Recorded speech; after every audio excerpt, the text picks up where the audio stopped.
आप लोगों का हार्दिक स्वागत करती हूँ। बीए बीएड सेकेंड ईयर कक्षा सब विषय है शिक्षण एवं अधिगम। इस पुस्तक में अपन अपने टॉपिक चल रहे थे। टॉपिक है अपना शिक्षण की अवस्थाएं, ठीक है ना। तो शिक्षण की अवस्थाएं थी वो थी 3, जो हमने फर्स्ट और सेकंड तो अवस्था तो पढ़ ली। फर्स्ट अवस्था कौन सी थी? शिक्षण की फर्स्ट अवस्था थी शिक्षण से पूर्व की अवस्था, वो भी कितने प्रकार की थी? 3 प्रकार की। और सेकंड अवस्था कौन सी थी? शिक्षण के अंत की यानी शिक्षण के समय कक्षा के अंदर की अवस्था, ठीक है ना। वो उसके अंदर भी 3 है। और अब लास्ट की अवस्था कौन सी है? शिक्षण के पश्चात की अवस्था, ये भी 3 है। तो शिक्षण की जो पहले पूर्व की अवस्था है वो कौन सी थी कि शैक्षिक लक्ष्यों का निर्धारण करना, ठीक है। और शिक्षण से संबंधित प्रश्नावली तैयार करना। और थर्ड थी शिक्षण व्यूह रचना या शैक्षिक लक्ष्यों का निर्धारण। और थर्ड थी शिक्षण के अंत की यानी शिक्षण के समय कक्षा के अंदर जो होती है वो कक्षा की अनुभूति है ही, ठीक है। और दूसरा है कक्षा की अनुभूति, दूसरा अधिगमकर्ताओं का निदान, ठीक है। तीसरी है क्रिया तथा प्रतिक्रिया, वो हो गई कक्षा के अंदर की यानी कक्षा के अंदर क्या क्या होता है। शिक्षण करवाते समय शिक्षक और विद्यार्थी के बीच में क्या क्या वार्तालाप होता है, क्या क्या नहीं होता, वो अपन शिक्षण के अंतर्गत अपनी 3 अवस्था है। शिक्षण से पहले, शिक्षण के समय और शिक्षण के बाद में। तो अपन ने 2 तो पढ़ ली। और तीसरी है शिक्षण के पश्चात की अवस्था, ठीक है ना। यानी शिक्षण करवाने के बाद में शिक्षक की क्या क्या अवस्था है और वो क्या क्या करवाता है। जैसे अभी मान लो कोई शिक्षक है, वो अगर कक्षा लेके बाहर जाता है या कक्षा में ही शिक्षण के बाद में वो क्या क्या करता है विद्यार्थियों के और उसके बीच में क्या क्या होता है, वो अपन अब देख रहे हैं। तो पहली है शिक्षण द्वारा व्यवहार परिवर्तन के शुद्ध रूप की परिभाषा। यानी जो शिक्षक है वो विद्यार्थियों से प्रश्न पूछकर अपना जो ज्ञान था उसके रूप में परिवर्तन जानने की कोशिश करेगा। जैसे मान लो अगर कोई भी शिक्षक है वो कोई टॉपिक पढ़ाएगा, ठीक है। टॉपिक पढ़ाने के बाद में उसको जानने के लिए कि बच्चे सक्रिय हैं या निष्क्रिय रूप से रुचि ले रहे हैं या नहीं ले रहे, तो उसके लिए शुद्ध परिभाषा देगा या शुद्ध पूछेगा कि आपने कितना ज्ञान ग्रहण किया और कितना ज्ञान ग्रहण नहीं किया। तो इससे क्या है कि उनके व्यवहार में जो परिवर्तन आया वो किस रूप से आया, ठीक है ना। दूसरा है मूल्यांकन की उपयुक्त विधियों और प्रविधियों का चयन, कि जब कोई शिक्षक कोई टॉपिक को पढ़ा देता है, कोई प्रकरण को पढ़ा देता है, तो वो किस तरीके से पढ़ाता है और पढ़ाने के बाद में मूल्यांकन करता है। जब मूल्यांकन कैसे किया जाता है, या तो उसकी कॉपी जांच की जाती है या टेस्ट, कक्षा टेस्ट है, परीक्षा है, इस तरीके से मूल्यांकन किया जाता है। तो मूल्यांकन के द्वारा विधि प्रविधियों का विश्वसनीय या वैध रूप से ही उसका मूल्यांकन किया जाता है विद्यार्थियों का। और इसी तरीके से उसके कक्षा के पश्चात की अवस्था होती है। तीसरी है प्राप्त साक्ष्यों से शिक्षण नीतियों में परिवर्तन, कि जब कोई प्राप्त साक्ष्य यानी जो घटक मिल जाते हैं उसके बाद में, प्रकरण के बाद में जब विद्यार्थियों को अच्छे तरीके से समझ में आ जाता है, ज्ञान ग्रहण कर लिया जाता है, तो उसके बाद में ऑटोमेटिक ही विद्यार्थियों के व्यवहार में परिवर्तन आने लगते हैं। तो ये अपनी शिक्षण की अवस्थाएं 3 अवस्थाएं हो चुकी है। पहली है शिक्षण के पूर्व की अवस्था, फिर दूसरी है शिक्षण के अंत की अवस्था, तीसरी है शिक्षण के पश्चात की अवस्था। यानी जो शिक्षण है वो शिक्षण जो ज्ञान है, जो सीखना है, अधिगम यानी सीखना, लेकिन शिक्षण है वो ज्ञान से लिया गया है। तो शिक्षण से पूर्व जब शिक्षक आता है तो वो किस तरीके से पूर्व की तैयारी करके आता है, और फिर जब अंत होता है, जब बीच में आता है, कक्षा के अंदर आता है, तो वो जब क्या तैयारी करता है, और शिक्षण के बाद में यानी जब वो पढ़ा के जाता है तो उसके बाद में बच्चों के व्यवहार में क्या परिवर्तन देखता है, ये सब अपन को शिक्षण की अवस्थाओं में ही मिलता है। और अब अपन पढ़ेंगे शिक्षण के चरण।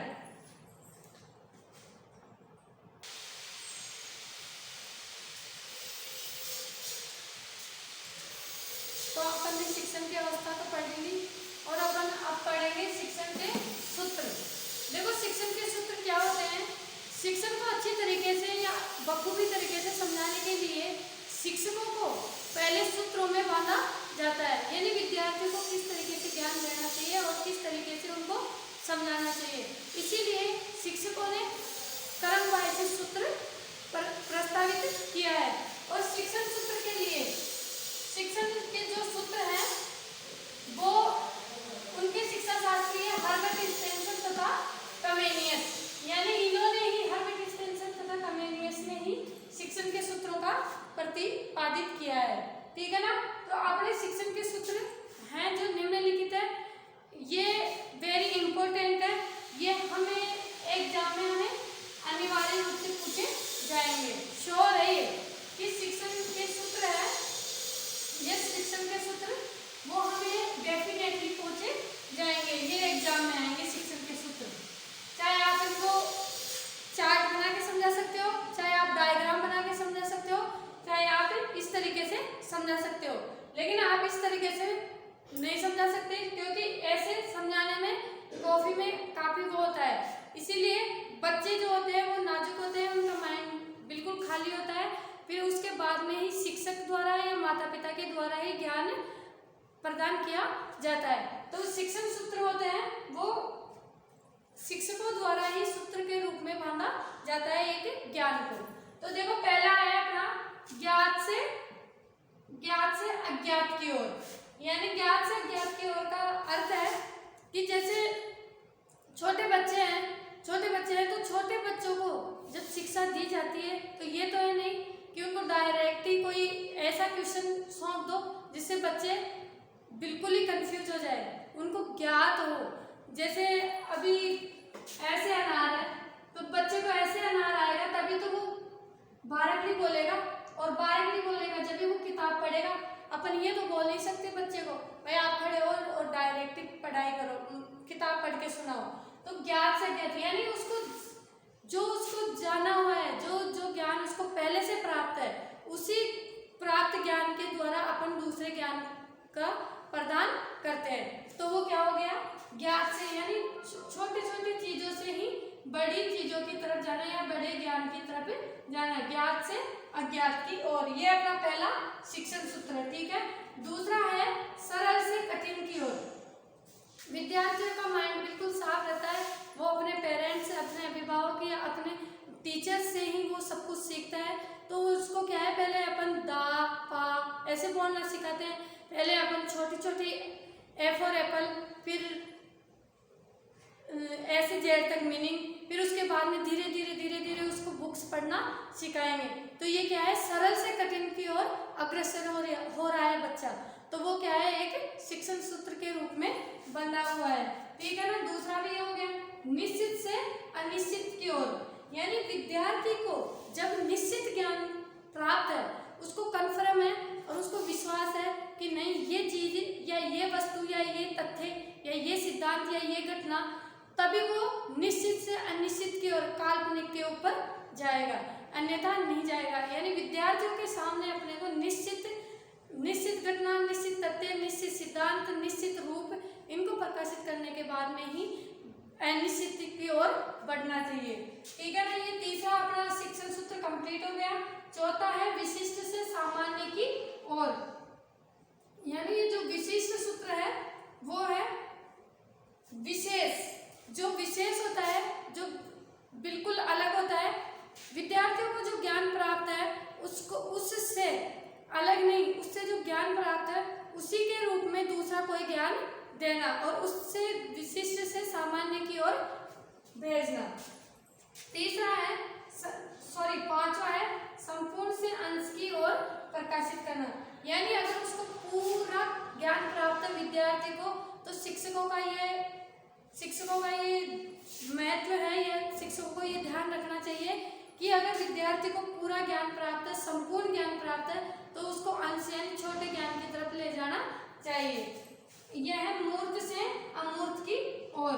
अगर विद्यार्थी को विश्वास है कि नहीं ये ज्ञान इस तरीके का है या ये विषय इस तरीके का है या ये जो वस्तु है वो इस तरीके की है, तो वो उस ज्ञान को अधिक या अधिक शीघ्रता से सीखने का प्रयत्न करेगा तो वो क्या हो गया, मूर्त से अमूर्त की ओर। यानी अमूर्त, अगर वो जानता नहीं उस चीज को तो वो निष्क्रिय रूप से बैठा रहेगा और वो ऊब जाएगा और वहां से चला जाएगा। तो इसीलिए जानी हुई और पहचानी हुई चीज को ही विद्यार्थी क्या करता है, जल्दी ग्रहण करता है। तो आगे है विश्लेषण से संश्लेषण की ओर। यानी जो कोई वस्तु है जो उसको क्लियर पता है, उस वस्तु की जानकारी देता है शिक्षक कि ये वस्तु है और ये इस तरीके की है, ठीक है ना, ये वस्तु है और इस तरीके की है। जैसे मान लो अपन एक पेड़ ले लेते हैं, तो पेड़ के बारे में, पेड़ की पत्तियों के बारे में, पेड़ की तना, शाखा, इन सब के बारे में बताने से पहले अपन पहले पेड़ के बारे में बताएंगे, ठीक है ना। तो उससे पहले क्या है कि उस चीज की जानकारी देने से पहले कोई भी टॉपिक या कोई भी वस्तु या कोई भी जानकारी देने से पहले अपन पहले उसके बारे में बता देते हैं, तो विद्यार्थी काफी रुचि लेकर पढ़ाई करते हैं या ज्ञान लेते हैं। तो वो है विश्लेषण से संश्लेषण की ओर। और ये है आठवां अपना शिक्षण सूत्र, आगमन से निगमन की ओर। यानी अगर विद्यार्थी को आता है, उसको यह तो क्लियर पता है कि उसको पहले तो बिल्कुल पशु के समान होता है, लेकिन जैसे जैसे उसको ज्ञान दिया जाता है तो उसको छोटे रूप से बड़े रूप की ओर धकेल दिया जाता है या उसकी ओर अग्रसित करवाते हैं। तो इसी तरह आगमन से निगमन की ओर, यानी उसको जो विश्वास है कि ये सत्य है, ये बिल्कुल वो सही है, तो वो उससे निगमन की ओर, यानी जो कठिन ज्ञान है उसकी तरफ बढ़ता चला जाता है। और ये नवा है वास्तविकता से प्रतिरूप की ओर, यानी जो वास्तविक ज्ञान है उससे काल्पनिक ज्ञान की तरफ जाना। 10वां है अपना मनोवैज्ञानिक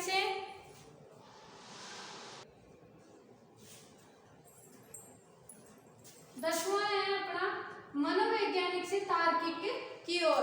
यानी जो ये शिक्षण सूत्र है 10वां, वो है मनोवैज्ञानिक का केंद्र कौन होता है, शिक्षण का केंद्र कौन होता है, बालक। कौन होता है, बालक। बालक को जो शिक्षा दी जाती है या जो ज्ञान दिया जाता है वो मनोवैज्ञानिक यानी तथ्यों के आधार पर होना चाहिए, और उस तथ्यों के आधार पर होना चाहिए जिससे उसके चिंतन करने की जो क्षमता है वो अधिक बढ़ती है। तो जो ये बालक है उसके मन की शक्ति को पढ़ने के बाद में उसके तर्क करने की शक्ति की ओर जाना चाहिए। ये तो है नहीं कि वो डायरेक्ट ही सोचने समझने लग जाएगा। जब अपन उसके सामने कुछ ऐसा रखेंगे जिससे वो समस्या रखेंगे जिसका वो समाधान करेगा, तो समाधान किस तरीके से करेगा, वो तर्क करने के बाद में। तो मनोवैज्ञानिक से तार्किक की ओर अग्रसित होता है। 11वां है अपना प्रत्यक्ष से अप्रत्यक्ष की ओर। यानी जो प्रत्यक्ष है वो अप्रत्यक्ष की ओर इसीलिए है शिक्षण सूत्र कि जैसे विद्यार्थी है उसको प्रत्यक्ष यानी जो वास्तविक ज्ञान है वो ही उसको स्थायी रूप से ग्रहण करता है, उसी ज्ञान को वो स्थायी रूप से ग्रहण करता है। कैसे करता है, जैसे मान लो अपन यहाँ पे चार्ट द्वारा या फिर मानचित्र द्वारा उस विद्यार्थी के सामने कोई ज्ञान देते हैं या कोई ज्ञान ग्रहण करवाते हैं, तो वो देखने के बाद ही उस चीज को ग्रहण करेगा। वो सोच लेगा कि ये सत्य है, ये फैक्ट है ना। तो उससे क्या है कि उसकी जो स्मरण शक्ति है उसके अंदर वो आसानी से बैठ जाएगी वो बात, और वो प्रत्यक्ष हो जाएगी, यानी वो अच्छी तरीके से उसको याद हो जाएगी और वो उसके दिमाग का ही एक अंग बन जाएगी। तो वो हो गया एक प्रत्यक्ष से अप्रत्यक्ष की ओर। 12वां पॉइंट है अपना इंद्रियों का प्रशिक्षण। देखो अपने जो इंद्रियां हैं, आँख, कान, नाक, जीभ और स्पर्श, ये पांचों इंद्रियां हैं। इन पांचों इंद्रियों द्वारा ही विद्यार्थी जो ज्ञान ग्रहण करता है। इन पांचों इंद्रियों को अगर पहले क्या है, इसमें एक कहावत है कि विद्यार्थी अगर निष्क्रिय होता है तो उसका शरीर तो वहाँ क्लास में रहता है लेकिन उसका माइंड वहाँ पे नहीं रहता। तो इंद्रियों द्वारा भी प्रशिक्षण होता है, यानी इंद्रियां भी वहाँ पे ही मौजूद होनी चाहिए। जैसे माइंड है, स्पर्श है, और ये जीभ है, कान है, नाक है, ये सब देखने के और सुनने के लिए ही प्रशिक्षण का भाग है। 13वां पॉइंट है स्वाध्याय को प्रोत्साहन, यानी स्वाध्याय यानी स्वयं का पाठन, जो खुद पढ़ते हैं, स्वयं सेल्फ स्टडी, उसको बोलते हैं स्वाध्याय। स्वाध्याय, तो स्वाध्याय में क्या है कि जब तक विद्यार्थी या शिक्षक या जो भी है वो जब तक खुद नहीं पढ़ेगा, खुद नहीं समझेगा, तब तक इतना ज्ञान समझ में नहीं आएगा। जब तक वो खुद अगर बॉडी से तो प्रेजेंट है और माइंड से एब्सेंट है, तो उससे कोई भी ज्ञान अर्जित नहीं कर सकता है। यानी बॉडी के साथ साथ माइंड को भी प्रेजेंट रहना चाहिए। तो स्वाध्याय खुद पढ़े, शिक्षक को पढ़ाने के बाद में अगर बालक खुद पढ़ता है तो वो एक क्या है, उसका अंग बन जाता है, दिमाग का एक अंग बन जाता है या शरीर का एक अंग बन जाता है वो विषय या वो टॉपिक। तो इससे प्रोत्साहन ये है। और ये जो स्वाध्याय है इसके बारे में रूसो ने काफी कुछ बताया है, और ये डाल्टन प्रणाली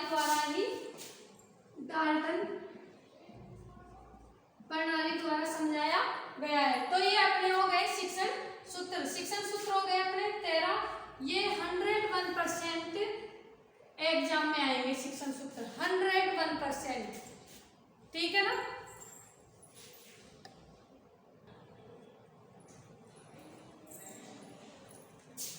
तो अपन ने शिक्षण तो पढ़ ही लिया। शिक्षण से अगला वाला जो टॉपिक है वो है प्रशिक्षण। प्रशिक्षण अर्थात ट्रेनिंग, यानी किसी भी आदमी को या किसी भी विद्यार्थी को पहले सीखने के लिए क्या चाहिए, प्रशिक्षण चाहिए, यानी ट्रेनिंग चाहिए। तो अपन ने शिक्षण में तो क्या किया था, ज्ञान को प्राप्त किया था। अब प्रशिक्षण में क्या करेंगे, कौशल को जानेंगे, कौशल को पहचानेंगे। देखो प्रशिक्षण के अंदर है कि विद्यार्थियों को ज्ञान के द्वारा ही कौशल प्राप्त करवाना ही क्या कहलाता है, प्रशिक्षण कहलाता है। यानी जो प्रशिक्षण है वो किस तरीके का है, किस रूप से है, तो ट्रेनिंग है। अपन ट्रेनिंग किसी भी रूप में ले सकते हैं। तो जो ये प्रशिक्षण है वो अपन बीएड में अपन खुद, आप एक स्टूडेंट हो लेकिन अपने आप को स्टूडेंट ना समझ के खुद एक क्या हो, शिक्षक के रूप में हो, शिक्षक की ट्रेनिंग ले रहे हो। तो क्या ले रहे हो, प्रशिक्षण ही ले रहे हो। कैसे ले रहे हो, कौशल यानी भी स्किल सीखना ही होता है। तो जो शिक्षक द्वारा जो विद्यार्थियों को जो ज्ञान दिया जाता है वो तो होता है शिक्षण, और जो ग्रहण किया जाता है वो होता है शिक्षण। ज्ञान शिक्षक द्वारा शिक्षार्थी को जो ज्ञान दिया जाता है वो शिक्षण कहलाता है, और शिक्षक द्वारा शिक्षार्थियों को या विद्यार्थियों को जो ट्रेनिंग या जो कौशल सिखाई जाती है, स्किल सिखाया जाता है, वो होता है प्रशिक्षण, ठीक है ना। तो प्रशिक्षण का अर्थ तो अपन को समझ में आ गया। अब अपन कल पढ़ेंगे प्रशिक्षण की परिभाषा और प्रशिक्षण के प्रकार। आज के लिए इतना ही काफी। Thank you.